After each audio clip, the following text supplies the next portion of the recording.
Today, I'm pleased to be able to publish feedback on the draft curriculum, and I'd like to thank each and every one of you who took the time to share their views as part of the feedback phase of the consultation.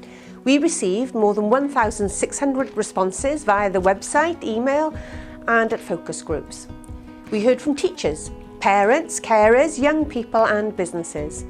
And we've worked with independent research organisations to analyse the data, and I'm pleased to make that publicly available today.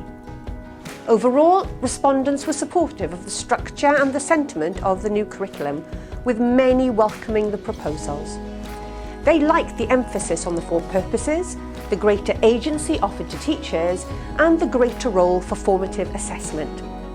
But they also raised issues, including practical considerations such as the time, resources and support that teachers will need to implement the new curriculum. We will now use this information to help us further refine the draft Curriculum for Wales 2022 guidance ahead of making it available in January of next year.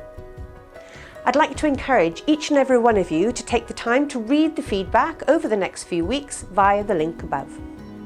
In November, I will hold a #AskKirsty live Q&A Twitter session where I look forward to answering any questions that you may have in regards to the new curriculum. Details will be published on my Twitter channel over the next few days. This is a really exciting time as the refinement work takes place at pace.